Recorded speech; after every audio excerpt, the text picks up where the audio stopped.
అపోస్తుడైన యోహాను రాసిన సువార్త మొదటి అధ్యాయము 29వ వచనం నుండి చదువుకుందామండి. హల్లెలూయా.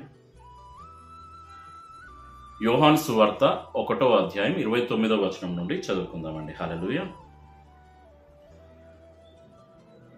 మరునాడు యోహాను యేసు తన యొద్దకు రాగా చూచి, ఇదిగో లోక పాపమును మోసుకొని పోవు దేవుని గొర్రెపిల్ల.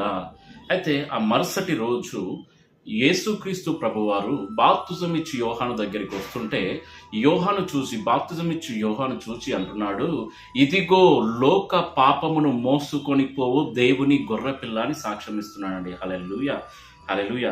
నా వెనుక ఒక మనుషుడు వచ్చుచున్నాడు, ఆయన నాకంటే ప్రముఖుడు గనుక నాకంటే ముందుటివాడు ఆయనని నేను ఎవరిని గూర్చి చెప్పి తినో ఆయనే ఈయన.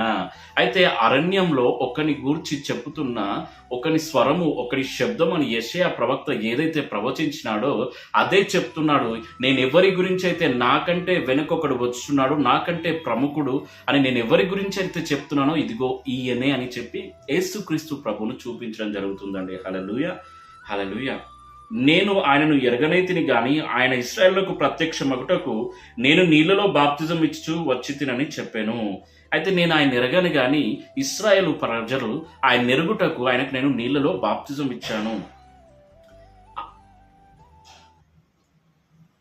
32వ వచనం చదువుతున్నామండి. మరియు యోహాను సాక్ష్యం ఇచ్చుచు, ఆత్మ పావురం వల్లనే ఆకాశం నుండి దిగి వచ్చుట చూచి తిని ఆ ఆత్మ ఆయన మీద నిలిచెను. నేను ఆయన ఎరగనైతిని గాని నీళ్లలో బాప్తిజం ఇచ్చుటకు నన్ను పంపినవాడు నీవెవ్వని మీద ఆత్మ దిగి వచ్చి నిలుచుట చూతువో ఆయనే పరిశుద్ధాత్మలో బాప్తిజం ఇచ్చేవాడని నాతో చెప్పెను. ఈయనే దేవుని కుమారుడని నేను తెలుసుకొని సాక్ష్యం ఇచ్చి తినను. అయితే యోహానికి దేవుడు చెప్పి ఉన్నాడు ఏమనంటే, నీవెవరికైతే బాప్తిజం ఇచ్చుచుండగా పరిశుద్ధాత్మ దేవుడు పావురం వల్లే అతని మీదికి వచ్చి వారుట నువ్వు చూస్తావో ఆయనే మెస్సియా, ఆయనే క్రీస్తు అని చెప్పేసి ఆయన దేవుని కుమారుడు అని చెప్పడం జరిగిందండి. అయితే మరునాడు యేసుక్రీస్తు ప్రభువు యోహాను దగ్గరికి రాగానే యోహాను చెప్తున్నాడు, ఇదిగో లోక పాపమును మోసుకొని పోవు దేవుని గొర్రెపిల్ల అని చెప్తున్నాడు. ఆయనకు బాప్తిజం ఇచ్చుచుండగానే ఆత్మ, పరిశుద్ధాత్మ పావురం రూపంలో ఆయన మీదటికి రావడము ఆయన చూశాడంట. ఆయన సాక్ష్యం ఇస్తున్నాడు, నేను అడిగాను దేవుణ్ణి ఎవరిని నేను మెస్సియాగా ప్రకటించాలి, ఎవరిని నేను క్రీస్తుగా ప్రకటించాలి అన్నప్పుడు దేవుడు అతనికి ఒక సూచన చూపించాడు. ఏమంటే, నీవెవరికైతే బాప్తిజం ఇచ్చేటప్పుడు ఆత్మ, పరిశుద్ధాత్ముడు పావురం వల్లే అతని మీదకి దిగి వచ్చట నీవు చూస్తావో ఆయనే మెస్సియా, ఆయనే క్రీస్తు అని చెప్పేసి. హల్లెలూయా. మరునాడు మరలా యోహాను అతని శిష్యులలో 2 నిల్చుండగా అతడు నడుచున్న యేసు వైపు చూచి, ఇదిగో దేవుని గొర్రెపిల్ల అని చెప్పాను. మరలా సెకండ్ డే కూడా యేసుక్రీస్తు ప్రభువారు అలా నడుచుకుంటూ వెళ్తుంటే యోహాను, బాప్తిజం ఇచ్చే యోహాను యేసుక్రీస్తు ప్రభువుని చూసి చెప్తున్నాడు ఏమనంటే, ఇదిగో లోక పాపమును మోసుకొని పోవు దేవుని గొర్రెపిల్ల అని చెప్పినప్పుడు ఆయన 2 శిష్యులు అక్కడ ఉన్నారంట. యోహాను 2 శిష్యులు అబ్జర్వ్ చేస్తున్నారు. హల్లెలూయా. అతడు చెప్పిన మాట 2 శిష్యులు విని యేసును వెంబడించిరి. ఆ మాట వినంట యోహాను 2 శిష్యులు కూడా యేసుక్రీస్తు ప్రభువును వెంబడించారంట. హల్లెలూయా. 38వ వచనం. యేసు వెనుకకు తిరిగి వారు తనను వెంబడించ చూచి, మీరేమి వెదుకుచున్నారని వారిని అడగగా వారు, రబ్బీ నీవు ఎక్కడ కాపురం ఉన్నావని ఆయన అడిగిరి. రబ్బీ అను మాటకు బోధకుడని అర్థము.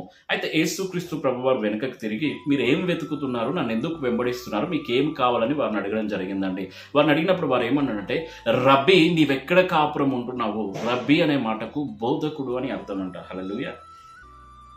వచ్చి చూడుడని ఆయన వారితో చెప్పగా వారు వెళ్ళి ఆయన కాపురమున్న స్థలం చూచి ఆ దినము ఆయన యొద్ద బస చేసిరి. అప్పుడు పగలు రమారమి 4 గంటల వేళ ఆయను.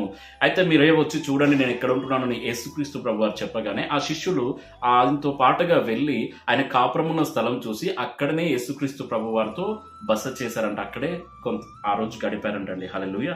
యోహాను మాట విని ఆయన వెంబడించిన 2లో ఒకడు సీమోను పేతురు యొక్క సహోదరుడైన అంద్రేయ. అయితే యోహాను చెప్తున్నప్పుడు 2 శిష్యులు వింటున్నారు కదా.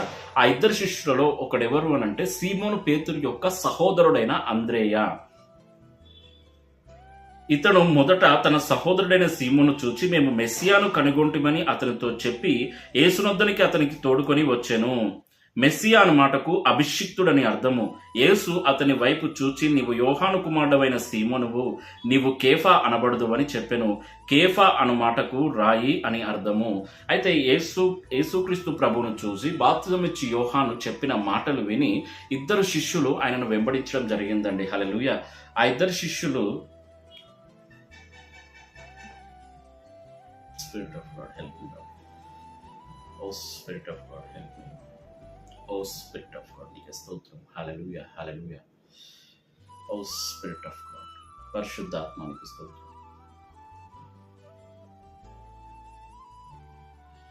పరిశుద్ధాత్మడానికి స్తోత్రాలు తెలియజేస్తున్నాం తండ్రి. పరిశుద్ధాత్మడానికి స్తోత్రం, స్తోత్రం, స్తోత్రం. హల్లెలూయా.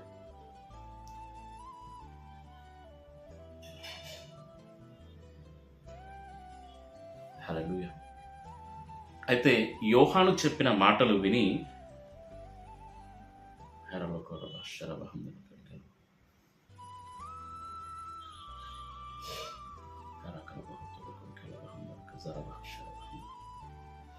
Oh Spirit of God, help me. Spirit of God.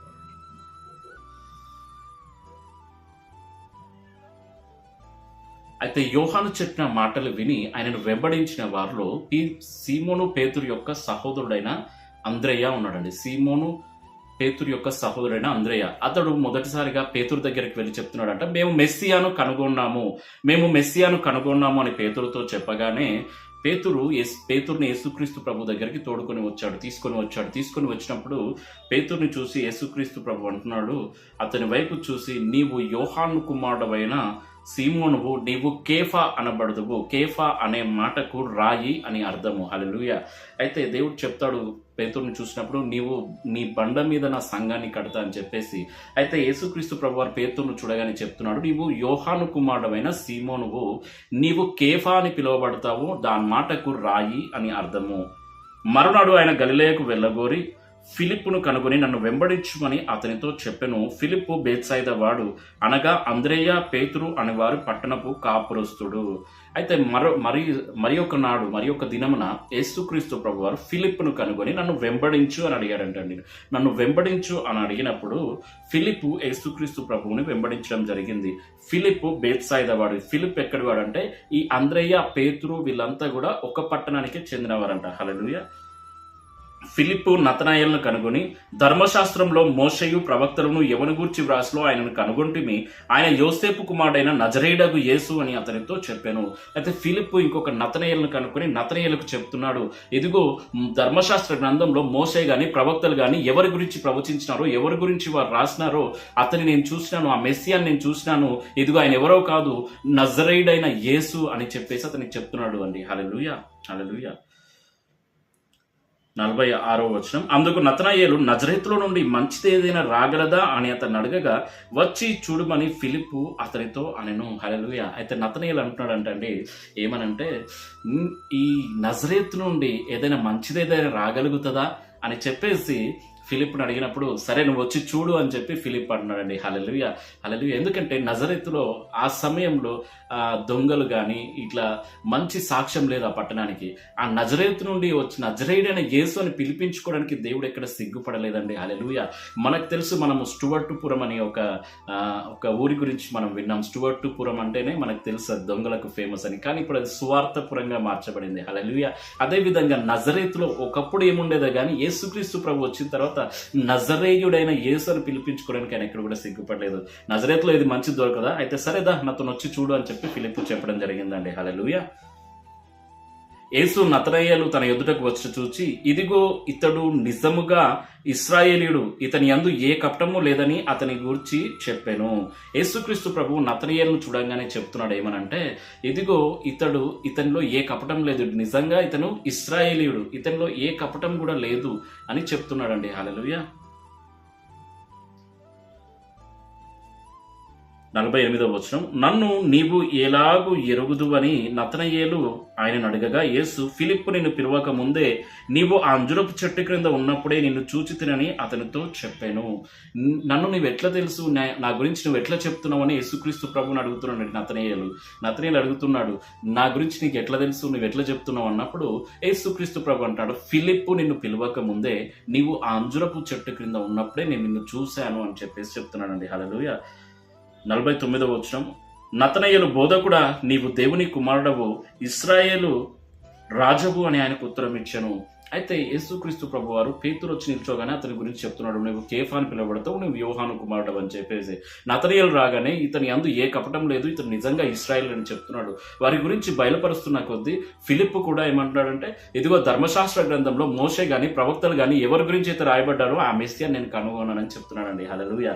అయితే ప్రతి ఒక్కరు కూడా వారి మనసు తెరవబడుతుంది. యేసుక్రీస్తు ప్రభుతో మాట్లాడగానే వారి మనస్సు తెరవబడుతుంది. యేసుక్రీస్తు ప్రభు వారి గురించిన విషయాలు చెప్పగానే వారి మనస్సు తెరవబడి అతను ఏమంటున్నాడంటే, నీవు నిజంగా దేవుని కుమారుడవు, ఇశ్రాయేలు రాజవు అని చెప్తున్నాడు నతనయేలు. హల్లెలూయా. నజరేతుల నుండి ఏదైనా మంచిది వస్తుందా అని మాట్లాడిన నతనయేలు ఇప్పుడు ఏమంటున్నాడండి, నీవు నిజంగా దేవుని కుమారుడవు, ఇశ్రాయేలుకి రాజు అంటున్నాడండి. హల్లెలూయా. అందుకు యేసు, ఆ అంజురపు చెట్టు క్రింద నిన్ను చూచితినని నేను చెప్పినందున నీవు నమ్ముచున్నావా? వీటికంటే గొప్ప కార్యములు చూతువని అతనితో చెప్పెను. మరియు ఆయన, మీరు ఆకాశం తెరవబోటయు దేవుని దూతలు మనుష్య కుమారుని పైన ఎక్కుటయును దిగుటయును చూతురని మీతో నిశ్చయంగా చెప్పుచున్నాను. నేను ఏంటి, నేను అంజురపు చెట్టు కింద చూసినందుకు నీవు నన్ను దేవుని కుమారుడవి లేకపోతే ఇశ్రాయేలు రాజు అని పొగుడుతున్నావా? ఇవి కాదు, వీటికంటే గొప్ప కార్యాలు చూస్తావు. మనుష్య కుమారుడు ఆకాశంలోకి ఎత్తబడట మీరు చూస్తారని చెప్పేసి ముందుగానే దేవుడు తనని గూర్చిన పునరుత్థానం గురించి నతనయేలు దగ్గర బయలుపరచడం జరిగిందండి. హల్లెలూయా.